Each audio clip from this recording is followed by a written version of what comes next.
کتنا برا بھلا کہی تھی ایک یہودن، ایک مرتبہ، دو مرتبہ، تین مرتبہ، آخر میں بلا کر بولی کہ میرے پاس کچھ نہیں ہے، میرے پاس کچھ نہیں ہے، نہیں تو دیتی تھی تم کو، مگر ایک نصیحت ہے۔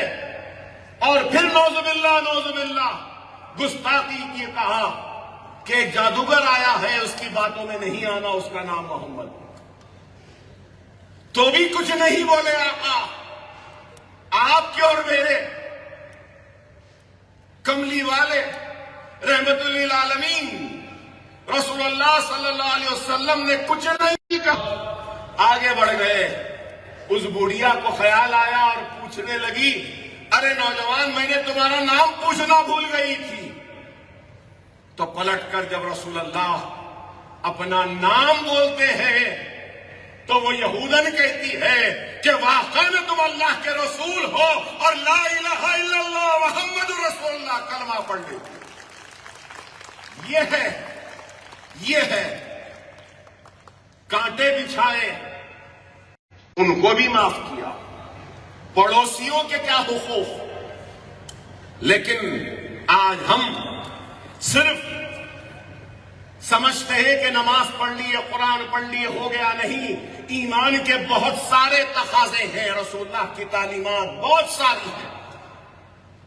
ایک نیک عورت تھی، نمازی تھی، قرآن بھی پڑھتی تھی، خیرات بھی کرتی تھی، سب کچھ کرتی تھی، لیکن اپنے پڑوسیوں کو گالی گلوچ کرتی تھی۔ صحابہ نے جب جا کر اس عورت کے بارے میں کہا تو رسول اللہ نے کہا کہ یہ جہنمی ہے، کہا کہ یہ جہنمی ہے۔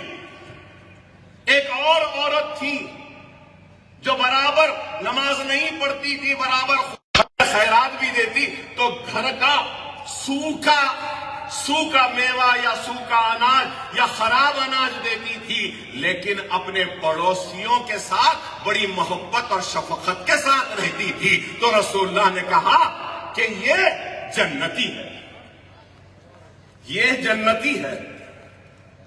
خدا را سمجھو جانوروں کے ساتھ بھی کیا سلوک رسول اللہ کا،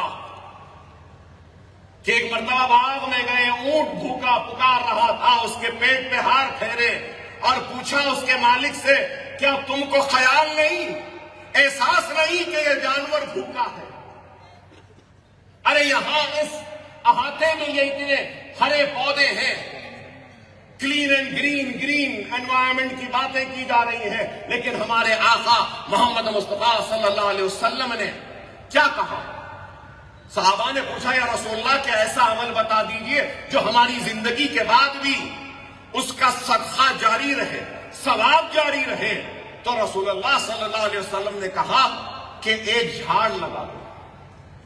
صحابہ کرام نے پوچھا، یا رسول اللہ جھاڑ؟ تو بولے ہاں، اس کے پھل آئیں گے اور اس کے پھل جو کھائیں گے لوگ، وہ صدقے کے برابر ہے، ثواب جاریہ ملتے رہے گا۔ مرنے کے بعد بھی انسان کے اعمال تو مرنے کے بعد ختم ہو جاتے ہیں۔ کسی درخت پہ اگر پھل نہیں ہے تو کہا کہ وہ جتنا سایہ دے گا وہ صدقہ جاریہ ثواب ہے۔ پھر صحابہ کرام نے پوچھا کہ اگر کوئی بالکل ایسا پتلا جھاڑ ہے، تو رسول اللہ صلی اللہ علیہ وسلم نے کہا کہ وہ جتنی ہوا دے گا وہ بھی تمہارے صدقے اور ثواب جاریہ کے برابر۔ یہ ہے اسلام، یہ ہے اسلام، لیکن ہم سمجھنا نہیں چاہتے۔ بہت سی باتیں ہیں، ایک ہی بات کہوں گا۔ رسول اللہ صلی اللہ علیہ وسلم نے فرمایا کہ اللہ کے نزدیک ایک سب گھروں میں محبوب گھر ہے، وہ گھر جس نے یتیموں کی عزت کی اور یتیموں کی مدد کی، یتیموں کو رکھ کر ان کی پرورش۔ بہت سی باتیں ہیں، ہاتھ پھیر دے کسی یتیم پر تو جتنے بال ہیں ہاتھ پھیرنے والے کے گناہ معاف ہو جاتے۔ ارے سمجھو خدا را، یہ کیا مذہب ہے ہمارا؟ ارے میں آتے آتے ایک اور حدیث پڑھا، رسول اللہ صلی اللہ علیہ وسلم نے فرمایا کہ بیواؤں مسکینوں کے حق میں کوشش کرنے والا ایسا ہے جیسا کہ اللہ کی راہ میں سنو، جیسا کہ اللہ کی راہ میں جہاد کرنے والا یا دن میں ہمیشہ روزہ رکھنے والا یا شب بیداری عبادت کرنے والے کے برابر ہے۔ کیا بات ہے بتائیے، کیا بات ہے، باتیں ہیں بتائیے۔ اور میں یہاں آئے ان نونہالوں سے کہوں گا کہ اللہ کی مصلحت اللہ جانے، لیکن اللہ نے رسول اللہ صلی اللہ علیہ وسلم کی سنت اور سیرت اور رسول اللہ صلی اللہ علیہ وسلم کے ذریعے دنیا کو، رہتی دنیا کو قیامت تک کے جینے کا سلیقہ اور کس طریقے سے زندگی کو گزارنا ہے سکھایا۔ اور اس چیز کو نہ بھولو کہ ہمارے آقا بھی یتیم تھے، ہمارے آقا بھی یتیم تھے اور یتیم تھے۔ اور میں پھر مطالعہ کر رہا تھا، پڑھ رہا تھا، تو مجھے سن کر حیرت ہوئی کہ امام شافعی بھی یتیم تھے، امام احمد بن حنبل بھی یتیم تھے، امام غزالی بھی، غزالی تاتاریوں کے حملے کے بعد جب کٹی ہوئی گردنوں کی بلندیاں قطب مینار کی بلندی سے زیادہ تھیں، لٹریچر جلا، کتابیں جلی، کئی کتابیں امام غزالی نے لکھ دی، وہ بھی یتیم تھے۔ اور پھر امام بخاری بھی یتیم تھے، امام بخاری بھی یتیم تھے۔ ہم پڑھتے ہیں قصے کہانیاں، مدرس پڑھاتے ہیں، ارے یاد کرو، میں کہوں گا ہارون الرشید کے بھی کتابیں پڑھتے ہیں، ہارون الرشید بھی یتیم تھے۔ چلو یہ ہو گیا، یہ ہو گیا۔ میں اب آپ سے کہوں گا، یہ ٹیچرز ہیں، آپ لوگ ایرسٹاٹل کے بارے میں جانتے ہیں؟ کون تھا ایرسٹاٹل؟ جانتے ہیں نا؟ ایرسٹاٹل بھی یتیم تھا۔ اور ایرسٹاٹل کس کا استاد تھا یہ بہت کم لوگ جانتے ہیں۔ ایرسٹاٹل الیگزینڈر دا گریٹ کا استاد تھا، وہ بھی یتیم۔ چلیے وہ نہیں، اور آگے بڑھیے۔ یہ ہمارے ایجوکیشن انسٹیٹیوٹ ہے، نیوٹن بولیں گے، ہمارے ٹیچرز بیٹھے ہیں نیوٹن کے بارے میں۔ نیوٹن بھی یتیم تھا۔ چلیے نیوٹن چھوڑیے، ہم ڈارون تھیوری پڑھتے ہیں، ڈارون معلوم نا آپ کو؟ ڈارون بھی یتیم تھا، ڈارون بھی یتیم تھا۔ ابراہیم لنکن بھی یتیم تھے، نیلسن منڈیلا بھی یتیم تھا، چنگیز خان بھی یتیم تھا۔ اور پھر ہم جن کے امتی ہیں محمد رسول اللہ صلی اللہ علیہ وسلم بھی یتیم تھے۔ ایک نہیں، میں نے یہاں حدیث دہرائی کہ یتیم کے سر پہ ہاتھ رکھ دیں تو اس کے بال برابر گناہ معاف ہو جاتے ہیں رکھنے والے کے۔ لیکن میں نے آج یہ تقریب کا اہتمام اس لیے کیا کہ یتیموں کی جو کفالت کر رہے ہیں، نانی ہو، دادی ہو، پھوپھو ہو، ماموں ہو، چچا ہو، میں ان کے ہاتھ کو اپنے سر پہ رکھانے کے لیے تقریب کا منعقد کیا کہ آپ کا مقام تو ہم سے بھی بڑا ہے، آپ تو ہم سے بھی بڑے ہیں، ہم رئیس ہوں گے لیکن پھر بھی ہم غریب ہیں، ہم فقیر ہیں، آپ تو ہم سے بھی رئیس ہیں، کہ آپ نے یہ ذمہ داری لی ہے۔ اللہ آپ کے مصیبتوں کو دور کرے، اللہ آپ کی پریشانیوں کو دور کرے، اور رسول اللہ غیب سے مدد کریں گے، آپ کی پریشان نہ ہونا۔ آج ہمارے پاس قریب 1000 یتیم بچے بچیاں ہیں۔ میں نے احکامات دیے تھے لیکن کسی وجہ سے وہ احکام پر عمل آوری نہیں ہوئی، لیکن سختی کے ساتھ کہہ رہا ہوں سارے ڈائریکٹرز کو، ذمہ داروں کو، کہ یتیم سے نہ فیس لیں گے، نہ یتیم کے کتابوں کے پیسے لیں گے، نہ ڈریس کے لیں گے۔ اگر کوئی یتیم ہے تو آئندہ سال سے کتابیں بھی فری، ڈریس بھی فری، اور اس کے بیڈ بھی فری، جوتا بھی فری، بیگ بھی فری۔ ہماری طرف. اور آج ہم اس محفل میں اعلان کرتے ہیں کہ ہم یتیم خانہ بنائیں گے. انشاءاللہ 3 برس میں ہم یتیموں کی دیکھ بھال کریں گے. اللہ جس سے چاہے اس سے کام لے لے. اللہ کے پاس کام کرنے والوں کی کمی نہیں، لیکن اللہ نے ہم کو موقع دیا تو اپنی آخرت کو سنوارنے کا موقع دیا. میں جتنا بھی شکر ادا کروں کم ہے. میں تو رسول اللہ کا عاشق ہوں اور رسول اللہ کے عشق کو اپنے اس عمل کے ذریعے ظاہر کرتا ہوں کہ میں رسول اللہ کا عاشق ہوں. میرا ہر معاملہ رسول اللہ کے پاس ہے اور یہی دعا کرتا ہوں. آپ سے بھی کہوں گا کہ دعا یہی کرو کہ رسول اللہ نظر کرم کیجئے، رسول اللہ عنایت فرمائیے، رسول اللہ کرم کریے. آپ کے در کا کتا آیا ہے یا رسول اللہ، اس کتے کو ہڈی پھینک دیجئے یا رسول اللہ. یا رسول اللہ، یا رسول اللہ، ہم بے کس ہیں، بے سہارا ہیں. یا رسول اللہ، ہم کمزور ہیں، ناتوان ہیں. یا رسول اللہ، ہم محرومین میں سے ہیں. یا رسول اللہ، ہم مظلوم ہیں، ہمارا کوئی نہیں ہے. ہم آپ کو آواز دے رہے ہیں. یا رسول اللہ، یا رسول اللہ، یا رسول اللہ، آپ ہم پر عنایت فرما دیجیے، نظر کرم کر دیجیے، ہمارے اداروں کی حفاظت کریے. اور یہاں پہ نونہال جو ہے ان پر آپ اپنا ہاتھ سر پر پھرا دیجیے.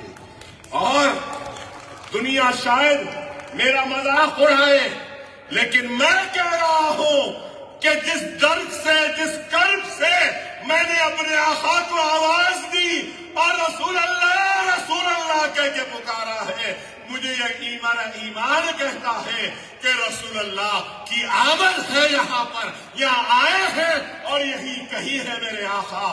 دیکھ رہے ہیں میرے آقا آپ کو، اور آقا کی نظر کرم سے ہماری اندھیری زندگیوں میں نئے اجالے آ جائیں گے. وآخر الدعوانا الحمدللہ.